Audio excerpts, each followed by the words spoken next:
우리가 알고 있는 대로 골로새서는 옥중서신입니다.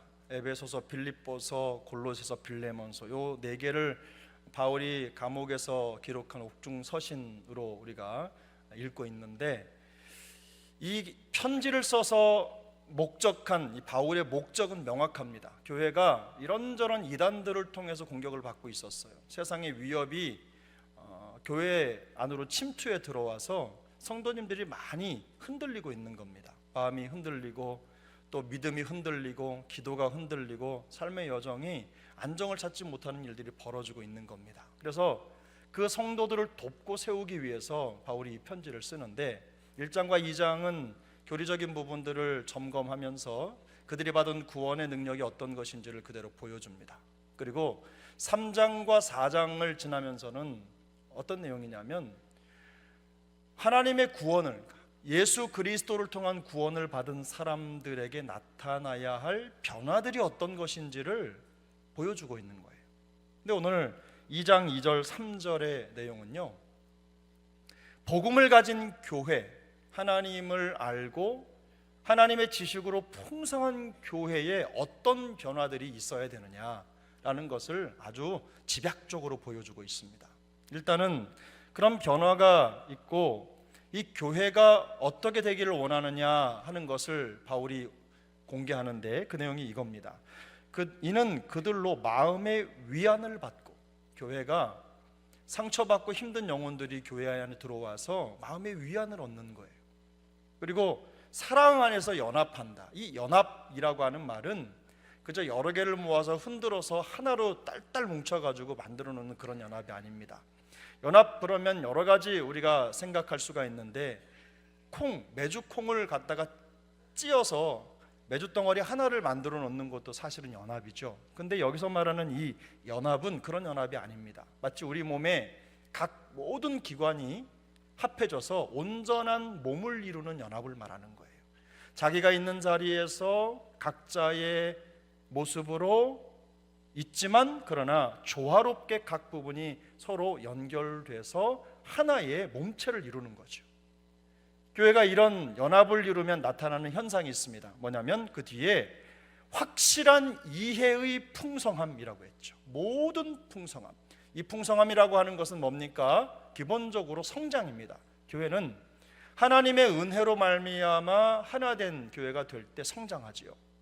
절대로 마음이 나는 교회가 성장하는 법은 없습니다.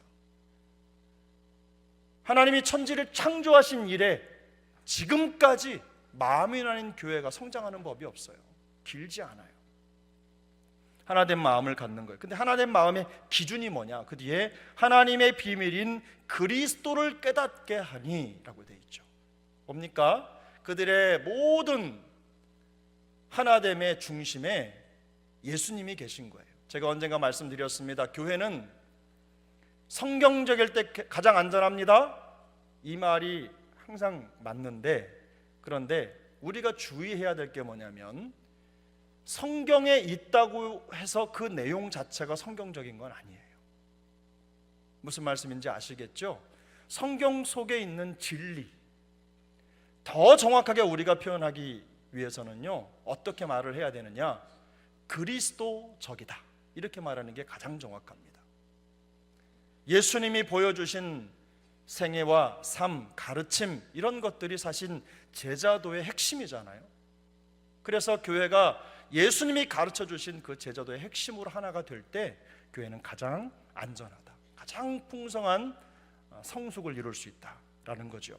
그 뒤에 그 안에 있는 지혜와 지식 이렇게 되어 있는데, 우리가 알고 있는 대로 지식이라고 하는 것은 성경, 예수님의 가르침 속에 나타나는 진리를 말하는 겁니다.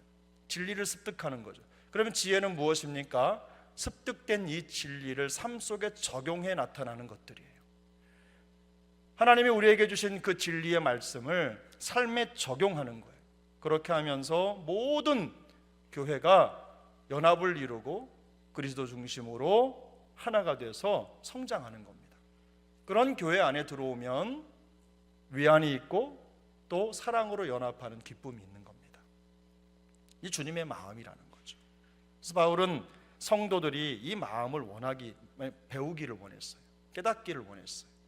그래서 교회가 이런 그리스도 중심적인 교회가 돼서 서로가 하나 되어 연합을 이루고 온전한 성숙을 이루어서 이 뒤쪽에 나오는 이제 이런 모습으로 성도가 응당 세상 가운데 드러내야 할 모습으로 살아가는 것, 바로 그것이 바울이 이 골로새 교회에 기대했던 것들입니다.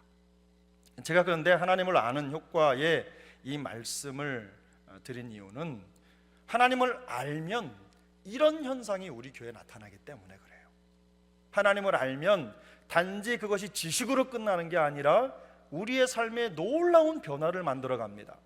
하나님을 안다는 것은 하나님과 깊은 교제 관계에 놓여 있다는 뜻이죠. 하나님을 체험적으로 안다는 거예요. 단순히 지식적으로 아는 게 아니라 하나님을 깊이 경험하고 알아가는 거예요. 하나님의 마음을 느끼는 겁니다. 하나님의 마음이 내 마음이 되는 겁니다. 그게 하나님을 아는 거죠. 그렇게 하나님을 알면 어떤 효과가 과연 교회에 나타나느냐? 오늘 골로새서 2장의 말씀처럼 이 교회를 통하여, 우리 교회를 통하여 성도 서로가 마음의 위안을 얻고 사랑의 연합을 경험하고 그 안에서 풍성한 성장과 성숙을 경험하게 된다는 겁니다. 예수 그리스도를 중심에 모신 하나님의 사람들이 진리를 중심으로 또 그 말씀을 삶에 실천하려고 하는 노력으로. 근데 여러분 이거 아세요? 여기 확실한 이해라고 할 때 이 이해가 뭐냐면요, 공부를 열심히 해가지고 이렇게 말하는 이해가 아니에요. 놀랍게도 이 확실한 이해가 우리에게 오는 길이 순종입니다. 바울은 그걸 강조하고 있는 거예요. 하나님의 말씀, 지식의 말씀, 들려진 말씀, 그리스도 중심적인 그 말씀을 우리가 취할 때 그 말씀에 우리가 온전히 순종하면 어디에 이르게 됩니까? 하나님을 아는 확실한 이해에 이르게 된다, 이 얘기를 하고 있는 거예요. 전 우리 세종항 식구들이 이런 경지에까지 이르게 되기를 예수님의 이름으로 축복합니다. 하나님을 아는 효과. 자, 하나님을 알면 어떤 일이 생길까? 여러분 머릿속에 벌써 탁 이렇게 생각이 나겠죠? 일단은 가치의 변화가 일어나요. 시선이 바뀌는 겁니다. 안목이 달라지는 거죠. 영혼을 보는 안목이 달라지고 공동체를 이해하는 안목이 달라지는 거예요. 중요한 게 달라지는 겁니다. 오늘 오전에 말씀드린 대로 레아가 하나님의 그 은혜를 깨닫고 마음속에 그 사람에 대한 사랑에 인정 욕구에 빠져서 어떻게 하면 인정을 받을 수 있을까, 이런 고민을 하던 사람이 어느 순간에 하나님을 향한 찬양으로 자기 영혼을 채우는 거예요. 그렇게 하면서 현실의 상황, 그것 때문에 세상 말로 안달복달 하지 않고 그런 모든 것들을 통해서 하나님의 섭리와 역사를 기다릴 수 있는 마음의 넉넉함이 생기는 겁니다. 저는 우리 세종항 식구들이 바로 그런 경지에 이르렀으면 좋겠어요. 가끔은요, 저도 참 이게 안 될 때가 참 많습니다. 조금만 뭐가 틀어줘도 마음이 불편하고, 그럴 때 머릿속에 탁 떠오르는 사람이 누군지 아세요?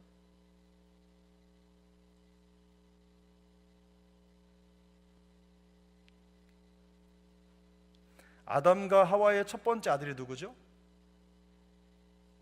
근데 하나님이 가인을 찾아가서 하셨던 말씀이 뭐였죠? 어찌하여 네 안색이, 가끔은 낯뜨거울 때가 있어요. 어떤 일을 제 마음에 받으면서 그냥 안색이 변하고 그냥 내 마음속에 불안함이 그냥 있는 거예요. 그러나 여러분, 항상 깊은 바다와 같은 마음을 갖기 위해서 애써야 될 줄로 믿습니다.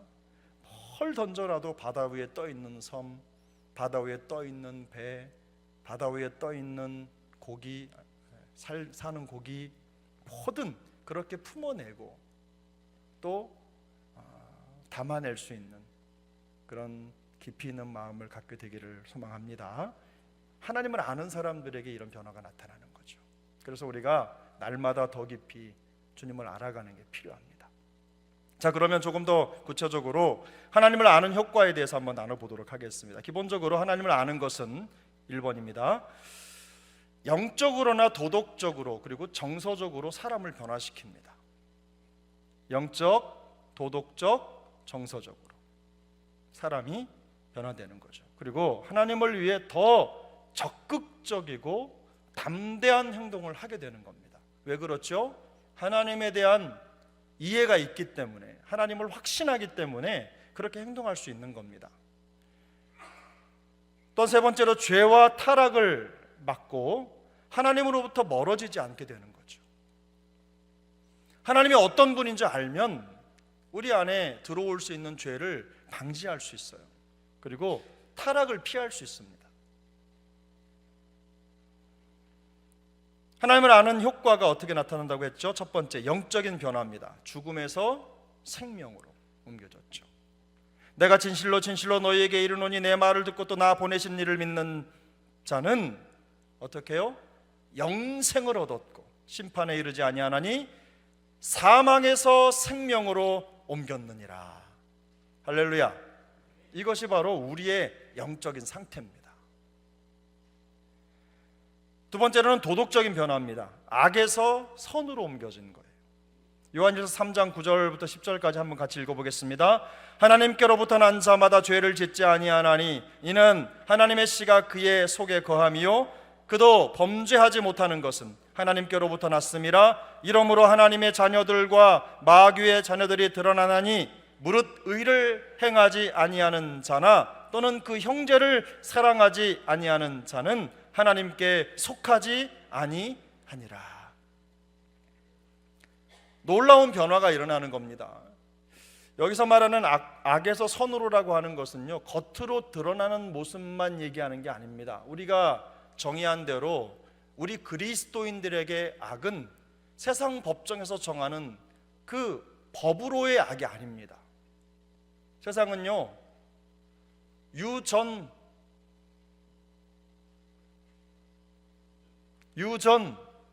무죄, 무전 유죄. 근데 요즘에 이렇게 가만히 보다 보니까 이런 거 있어요.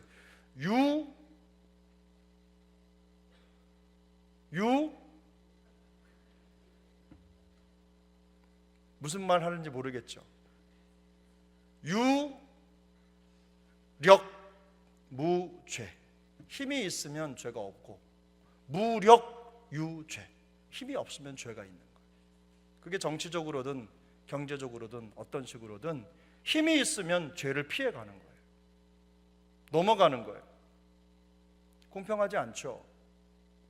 가난한 사람들, 힘없는 사람들은 죄를 지으면 죄값을 치르는데, 하다못해 제가 운전하다가 여기 저 미평초등학교 앞에서 사진 하나만 찍혀도 32,000원 티켓 바로 날라오는데,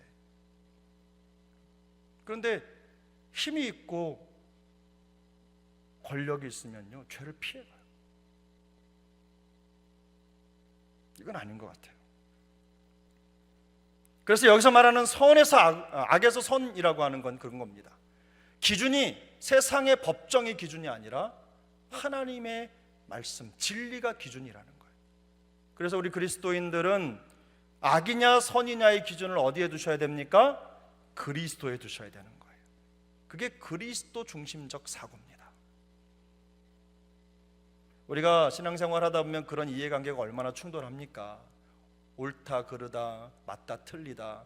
우리 교회에도 규칙이 있습니다. 규칙을 가지고 이런 일 저런 일 다 이렇게 진행하고, 좌냐 우냐, 상이냐 하냐 이런 것들 다 분별해서 우리 장로님들 모여서 그런 거 논의하죠. 그런데 중요한 건 우리가 정해놓은 그 법은요, 시대가 지나면 바뀌기도 하고 변하기도 합니다. 그러나 영원히 불변하는 우리 안의 기준이 무엇입니까? 하나님의 말씀인 거예요. 말씀을 기준으로 해서 말씀을 넘어서면 죄입니다. 악입니다. 그러나 말씀을 기준으로 해서 넘어서지 않는 것들은 뭐예요? 선입니다. 하나님이 우리를 부르시고 하나님의 백성 삼으신 후에 우리에게 말씀을 주셨어요. 곧 디모데후서 3장 16절이죠. 우리에게 말씀을 주신 그 말씀의 목적이 뭐냐면요, 우리로 하여금 진리를 얻고 마음에 죄를 깨닫게 하고 마음을 고치고 삶을 변화시키는 거예요. 그렇게 해서 하나님 앞에서 온전한 사람이 되게 하기 위해서입니다. 선한 일을 행할 능력을 갖추게 하기 위해서 하나님 우리에게 말씀을 주셨어요. 이것은 세상이 정하는 기준의 선한 일이 아니라 하나님의 마음을 시원케 하는 선한 일을 말하는 것입니다. 그러므로 선과 악의 기준을 명확하게 갖게 되기를 축복합니다. 세 번째는 정서적 변화입니다. 나약함에서 강인함으로입니다. 그가 또 언약을 배반하고 악행하는 자를 속임수로 타락시킬 것이나 오직 자기의 하나님을 아는 백성은 강하여 용맹을 떨치리라. 할렐루야. 오직 자기의 하나님을 아는 백성은 강하여 용맹을 떨치리라. 저는 우리 그리스도인들에게 강함이라고 하는 건 이런 거라고 저는 확신합니다. 제 친구 중에 언젠가도 말씀드렸어요. 여자 같은 친구가 있어요. 정민아, 이렇게 말하고 반가워 이렇게 얘기하는 친구가 있었어요. 근데 이 친구가 국문과 출신이었는데요, 그렇게 말도 예쁘게 하고 착해요. 그런데요, 언젠가 그 친구하고 산행을 갔습니다. 그 산행을 갔는데 요만한 뱀이 바위 위에 있는 거예요. 근데 우리가 알잖아요. 우리가 순수하게 뱀은 뭐의 상징이에요? 사탄 마귀의 상징이잖아요. 우리를 꼬드기고 넘어뜨리는 자의 상징이잖아요. 근데 뱀을 보더니 이 선한 친구가요, 이따만한 돌을 들어가지고 제가 깜짝 놀랐어요. 제가 그리고 나서 또 정민아 잘했어? 이거 물어보는 거. 뱀이잖아 이렇게 말하는데 제가요 순간 놀랐습니다. 그런 겁니다. 겉으로 볼 때는 부드럽고 유하지만 내면에는 진리에 대한 강인함을 갖는 거예요. 우리가 유하고 또 누군가에게 늘 나사 하나 빠진 것처럼 허허실실하는 것 같지만 하나님의 말씀에 대해서는 강인한 마음, 떡 부러진 마음, 그런 마음을 가지고 이 세상 가운데 살아가는 것, 바로 이게 성경이 말하는 강하여 용맹을 떨치라, 이 말씀의 의미입니다. 우리 사랑하는 지체들이, 우리 성도님들이 이런 영적인 강인함으로, 말씀의 강함으로 경고해 줄 수 있기를 바랍니다. 3번입니다. 하나님과 하나님을 아는 자의 관계를 표현하는 성경적인 비유들이 있습니다. 첫 번째는요, 부모와 자식 관계입니다. 나는 그들의 아버지가 되고 그들은 나의 아들이 된다. 이게 하나님이 우리를 대우하시는 방법이죠.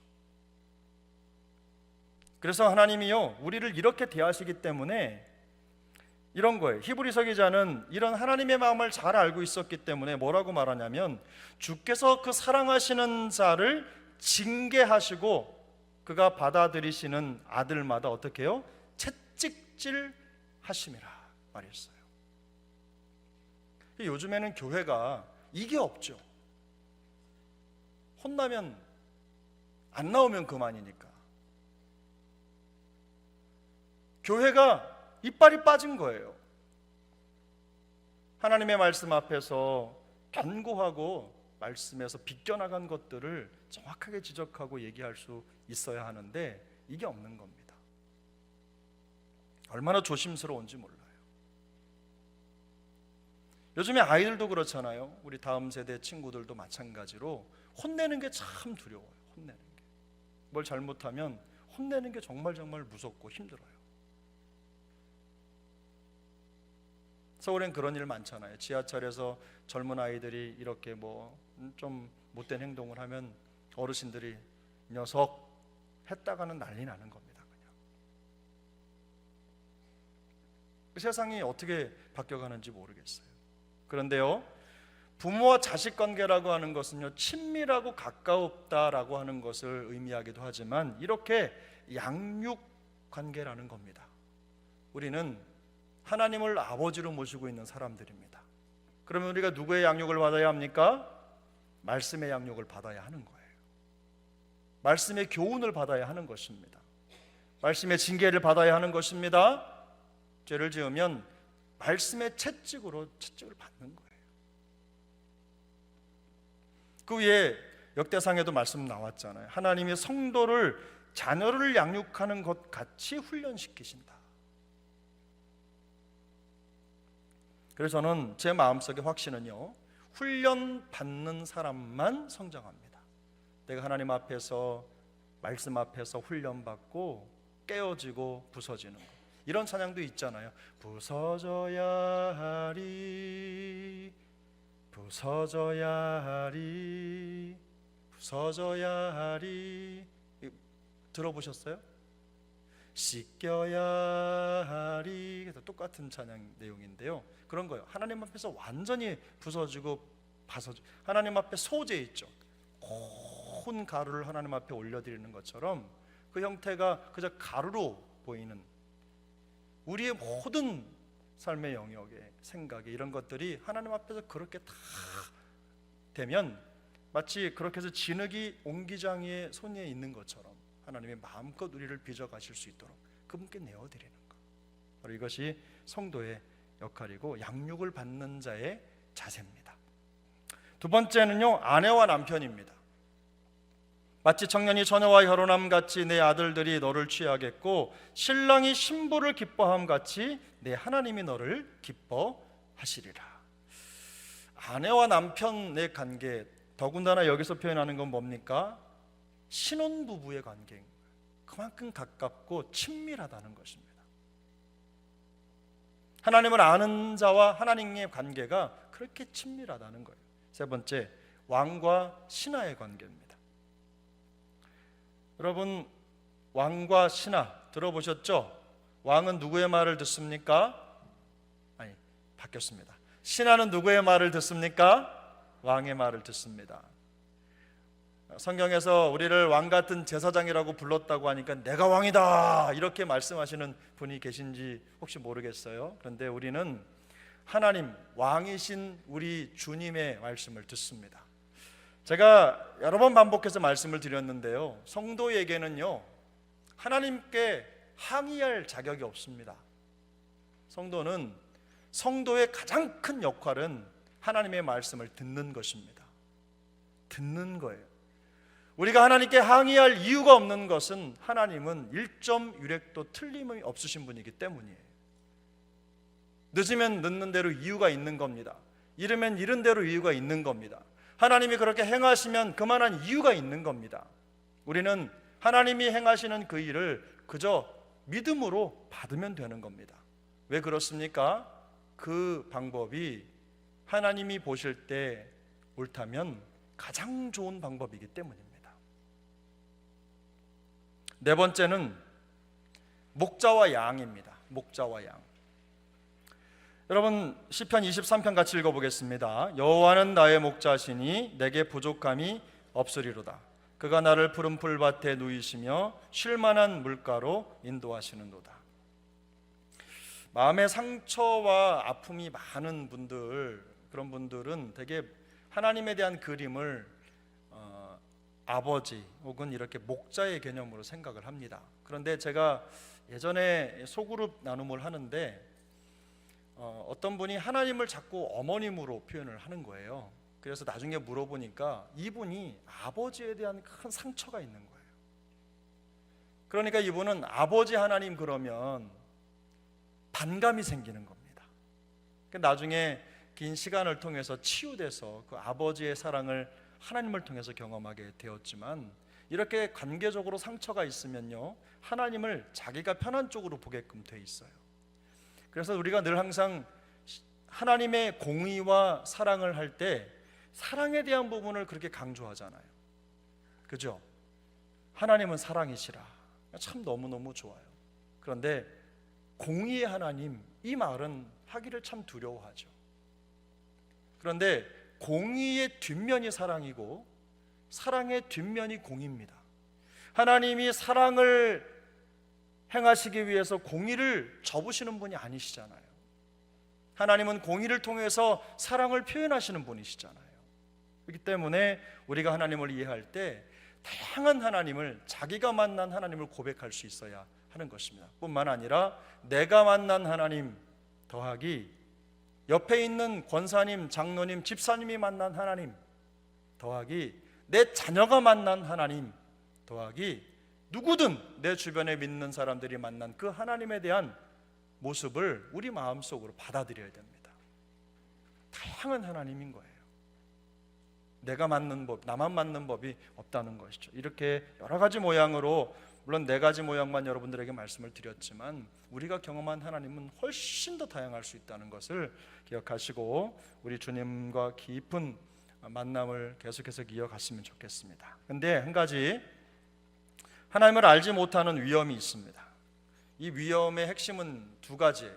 현재 위험과 미래의 위험인데 현재의 삶이 망가지고 타락하게 되겠죠. 하나님을 모르면. 두 번째는 미래의 영원한 형벌을 받게 된다. 우리가 너무너무 잘 알고 있는 내용입니다. 그래서 성도의 목표는 뭐냐면요, 그리스도를 알아가는 거예요. 하나님을 알아가는 거예요. 삶 속에서 하나님을 알기 위해서 우리가 믿음의 눈을 떠야 되는 것입니다. 하나님이 어떻게 역사하시는지 하나님의 방법을 이해하기 위해서 노력하셔야 돼요. 그게 성도의 도리입니다. 내 방법과 내 생각을 고집하는 게 아니라 하나님의 방법을 고민하고 생각해야 된다는 거죠. 그리고 성도가 하나님을 알지 못하면요, 큰 위험에 처하게 되는 것입니다. 삶이 망가져요. 신앙생활이 망가지는 거죠. 그래서 여기 보면 현재의 삶이 망가지고 타락하게 된다. 또 그리고 미래의 영원한 형벌을 받게 된다.